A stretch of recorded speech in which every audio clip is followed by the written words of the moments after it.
Fantastic. You have children, do you? If you don't mind. I have Okay. one son. Okay. He just turned 18. Oh, yes. So he just turned 18. I'm trying to get Ghana must go because my kids are 18. That's fantastic. Okay. Yes, I'm trying to get Ghana must get out. So yeah. Okay, I wanted to ask. He was born there. So how much of Nigeria does he know? How much of Nigeria have you been able to pass Nigeria, to him? Yeah, I took him to Nigeria alone in 2008. I think he was 4 or 5 years old. We came back, and then in 2009 we did a tennis event in somewhere in Sunte in Taraba State. So my wife and I and him, we all went. So I think he's been to Nigeria about 3 times. Okay. About 3 times to Nigeria. And my wife, she's from here, but she's been to Nigeria about 3 or 4 times. Oh, so. Fantastic. Okay, for your son, how much of Nigeria does he? Is it something he would love to come back with you, or he would prefer to stay there? Well, these kids, man. I mean, now wow, they're different. I'm telling you. So he's 18 now, so we sat him and told him, hey, we're getting to that sunset of our lives, so we're going to retire in Nigeria. So he wants to actually come and stay with us for some time, and then before he comes back. So he's interested in coming. Oh, that's fantastic! It's commendable. Commendable. I'm sure you must have raised a very, responsible young man. For him to want to come and settle. It's a challenge, but just do what we can because it's that's why I mentioned Ghana must go. I have to get that back. No. Okay. I'm sorry. Here we go. Okay, it's okay. All right. Okay, so let's go back to you and the Japa story. You are abroad, but you are abreast of what is going on back at home. Young folks want to leave. In fact, there are some that are not too young. They already have a family, but they still just want to leave. We featured one of the past episodes of Japa that we did. We featured someone who was doing very well in his banking career, doing well, at least relatively well, but he still resigned and left. There are many people who have their house. There is this assumption that it's people who don't have money that Japa. But what we discover is that people who have money, they have their house, they're relatively comfortable, but yet they put it all for sale and still just find a way to get out of Nigeria. Yeah. So I know you know that. What sense can you make of all this? What are your thoughts about Japa itself? Sure. What I can say is I know Nigeria. I know our people. The people don't wanna hear. Because if you say something, the assumption is, oh, this guy doesn't want me to Japa. Or you make you come back to Nigeria. But what I'm telling you, if you have a good job in Nigeria, you gotta take care of your family, do your work, and then come overseas and visit. I can understand somebody that just finished college in Nigeria doesn't have a job and is frustrated, or because of this. I think abroad is meant for young people, though. If you come as a young person, because you don't have anything in Nigeria anyway, then you can come and try it. But you gotta come with something that you want to do. But if you're in Nigeria and then you quit trying to come overseas, there's a chance, depending on what you study, there's a chance you might have to start all over. All over. I hear in Canada, you actually, whatever you have studied back at home, you have to start all over. You have to get the Canadian experience. That's what they call it. And I think the same holds true for some professions in the UK and in the US. You actually have to practice there. And for you to practice, you probably would have to actually go through the educational system so that you get their own kind of knowledge before you can practice. That's a very important and crucial advice that you dropped there. What is your assessment of? Okay. Like I said earlier, I was mentioning earlier before. Yeah, I forgot. I said if you're trying to Japa three things in mind. Number one, come with a proper visa. Number two, you got to have a concrete plan. You got to have a plan. And then number three, that's what I'm trying to do. Number three, you have to have exit plan from Obodo Ibo back to Nigeria. Why? Why should we have exit plan? Because if you don't, you have to keep working until you're 70. What the heck? I mean, you have to keep working. Wow. Because like for me, I mean, if I decide to stay back, even though with my investment and all that, I have to keep, because again, the living expense is not cheap. Because if you're in your 50s or 60s, if you don't have plan to return, it could be Nigeria or Ghana or Sierra Leone, you have to keep working until you're 70. I mean, that's the whereas you can be in Nigeria, if you have your investment, you can be in Nigeria and retire at 60, and you just take things easy and enjoy the rest of your life till it's time to go home.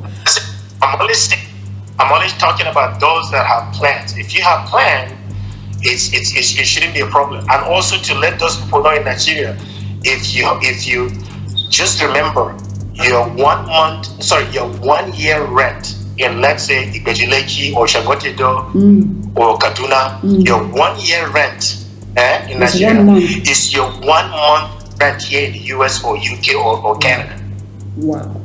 Let me repeat it again. Wow. The rent you pay for 1 year in Nigeria, most part of Nigeria, except for Banana Island, that's a different story. Your 1 year rent in Nigeria is your 1 month rent in the US. Wow. Something to think about. And I think same holds true for many of the Western countries, and even some Middle East countries. The standard of living there isn't not be here. Oh wow. Okay. I wanted to ask. Thank you for. In fact, you're dropping so many advice, and I trust that anyone watching this would really glean from this. They can gain from this, even if they want to Japa. Know when it is, when you should Japa, or if you should even Japa at all. And if you must Japa, at least these are the things you must put in position. Absolutely. You must think about. Okay, good. I have to make something clear because I know, and I'm not even worried. People will put it in the comment section. Oh, this guy doesn't want us to come. No, you can come, but I'm just saying, I'm your brother or a brother from Nigeria based in US. Just come with a plan. That's it. They just come with a plan. Okay. Come with a proper document. You'll be okay. Now that we're talking, one of the reasons, in fact, the major reason why people are Japaning is the Nigerian situation. People talk about unemployment. They talk about insecurity. Amongst every other thing that seem not to be working at this time. What is your own assessment of the Nigerian situation, and what do you think we can start doing? Election is coming here, but what can we do differently? Because it's as if we're doing the same thing over and over again, expecting the same results, and we're not getting any different results. Your assessment and your thoughts about the Nigerian situation, please. Sure. Well, what I can tell you, though, for me personally, having my experience in Nigeria before I left, it hurt so bad because my generation, because I'm in my 50-something now, people in my age, they know exactly what I'm talking about. When I was in primary school, secondary school in the 80s, Nigeria was a different place. So I'm telling you, I am a what do I mean by that? Just a quick example. When I bought my ticket to fly from that, when I got scholarship and when I left Nigeria in 89, I got a ticket in Johnson, Plateau State, at Plateau Hotel. We got a ticket, a friend and I, we bought a ticket round trip, Kano, New York and back. 3,000 naira. Wow. Kano, New York, and back. 3,000 naira, yes. And also I changed dollar in my hometown, Wukari, Taraba State. $1 to 8 naira.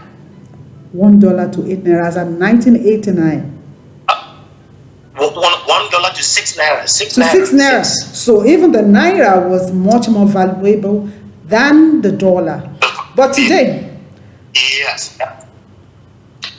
So what I like, it hurts. It's really painful. So Nigerians, even my family came from a big family. All Nigerians need is different mindset. Nigeria, all we need is security. Hey, how about fix the hospital so that the president doesn't have to come overseas for treatment? Fix the roads, and then education, focus on IT, and then if you want to do O2 with the remaining money, that's fine. That shouldn't even be on the table. Really, we have so much that could go well for us. We have so much resources in terms of people, even in terms of mineral resources.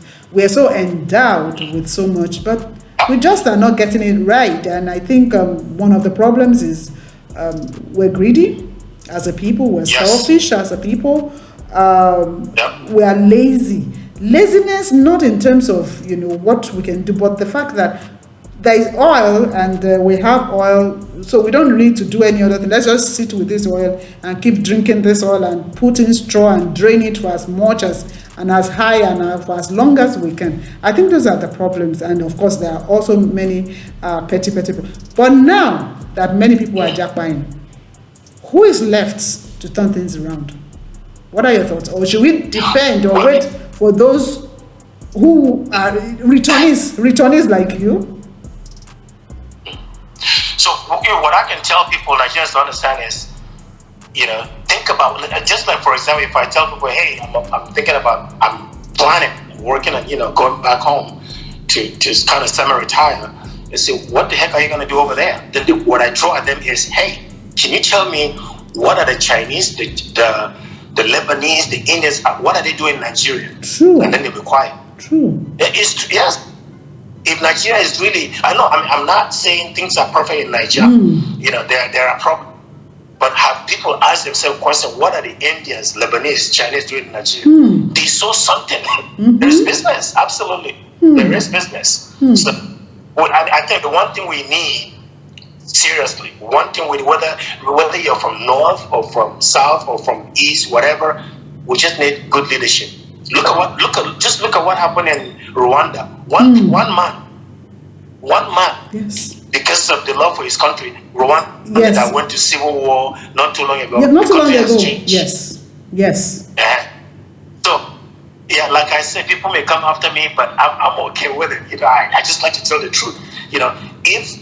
If we can put the issue of religion, Islam, Christianity, I tell my friends, okay, Islam and Christianity, did you originate from Oshodi or Ajokule or Yola? They brought them from abroad. They brought from overseas, which is fine. But in their countries, they developed their countries, but our own is mostly just pure religion. We can do religion, but people have to, just be honest with themselves. We are so much worried about that, about tribe, about religion. I think Nigeria, this is the chance to put that aside. Or maybe for 1 month or 1.5 months from February 1st until after the election, February 25th. And then bring back your religion. Just put competent people in, because madam, I'm a witness. So when I went to secondary school in Okari in Taraba State, that was Congo, didn't pay school fees. We get 3 square meals. We get uniforms. We get books. So does it mean the principal corruption at that time? There was. It was just reduced, and then we had people still loved Nigeria a bit. I mean, leaders now, but now our leaders, I don't know. Wonderful perspectives you've been able to share with us this evening, Mr. Idi. It's actually, I didn't even know time had gone. I didn't know we've done this long already, and I totally enjoyed my time with you. So next year we should be looking forward to having you fully in Nigeria, right? But of course you would visit from time to time. You go. We'll visit, and then a year and a half or two, we'll definitely. I'll send you the information. You see, we have plan. I can't talk about it right now, but it's just anybody can do it. You just plan and do things, legitimately. There's no any Odu or Joro and all that nonsense. No, it's just, just something simple. So this is just from my experience. Everybody is different. But again, I have to repeat, on a Japa, please go through that Libya, through the Mediterranean, just go to the embassy. If they say they don't want to give you the visa, you know what? Go into farming business or something. Because if you come with no documentation, it's going to take you years. It's going to take so many years, before you settle down. And you don't want to be driving your car and having to look over your shoulder. Yes, yeah. Thank you so much, Mr. Abdul, for your time and your thoughts and sharing your experience with us.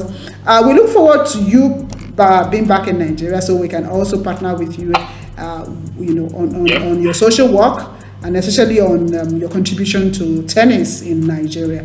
Yeah. We salute you. I mean, with someone who, yes, I know tennis did a lot for you, but to be able to give back to the society, 20 years and counting, that's something salutable. So thank you so much for giving back to Nigeria, and thank you for being on Mayokun MA. Our regards to the family, and tell them we're looking forward to having them in Nigeria from next year. Thank you so much. Have a pleasant evening, Mr. Idi. All right. If today is your first time of joining us, you've missed some episodes, so please feel free to check them. Tonight we had Mr. Abdul Idi, who is in Florida, a Nigerian. Yes, he's Nigerian. He's in Florida, but he's thinking of coming back home. He's been there since 1989, really. So just go back and listen to this, and then I'm sure you can glean one or two things. It dropped many nuggets for all of us to learn from, whether you want to Japa or not. So thank you so much. Subscribe to Mayokun MA, share with someone, and keep watching, keep learning, keep gleaning from this YouTube channel. I'm Mayokun MA. Bye for now.